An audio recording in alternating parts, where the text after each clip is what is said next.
ஓம் சாய்ராம். இன்றைய சாயி பொன்மொழி.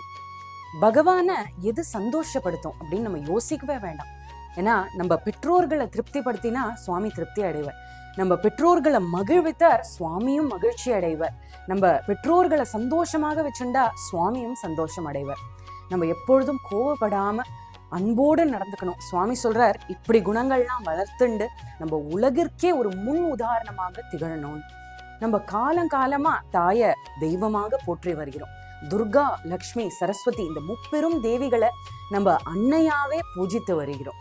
நம்மளுடைய blood, food, head இது மூன்றிற்கும் காரணமா இருக்கும் அந்த தாய்க்கு நம்ம நன்றி கடன் பட்டிருக்கோம். தாய் மீது நிறைய அன்பு செலுத்தணும்.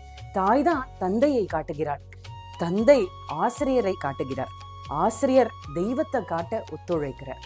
நம்ம பெற்றோர்களுடைய கட்டளைய சிறமேற்கொண்டு பணியணும். அப்பதான் நம்ம ஒரு சிறந்த பெற்றோராக முடியும். அதே போல இதெல்லாம் நம்மளோட குழந்தைகளுக்கும் கத்துத்தர முடியும். இந்த லட்சியத்தை போதிப்பதற்காக தான் நவம்பர் 19 அன்று நான் மகளிர் தினமாக அறிவித்துள்ளேன்னு சுவாமி சொல்றார்.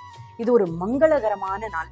இந்த நாளுடைய மகத்துவம் எதுல அடங்கியிருக்கு அப்படின்னா, தாயின் புனிதத்துவத்தை புரிந்து கொண்டு அது சுயநலமற்ற அன்பின் அடிப்படையில் தான் உள்ளது அப்படிங்கறத அறிவுறுத்துறதுக்காக தான் இந்த நாளை மகளிர் தினமாக கொண்டாடுறோம்னு சுவாமி சொல்றார். நம்ம குழந்தைகளை நற்குணங்களோட வளர்க்கணும். இந்த நாளை வருங்காலம் பல யுகங்களுக்கு கொண்டாடணும். இதுதான் சுவாமி நமக்கு அறிவுறுத்துறது. அனைவருக்கும் இனிய மகளிர் தின நல்வாழ்த்துக்கள். ஈஸ்வராம்பனதன ஜகத விதாதா பர்த்தி நிவாச சாயி தேவா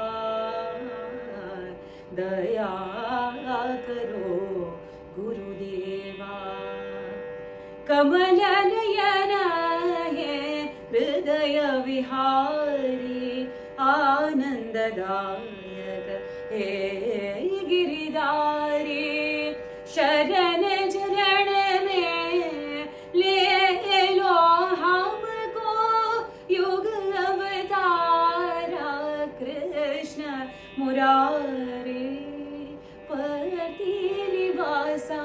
साई देवा दया करो गुरुदेवा हे पति निवासा साई देवा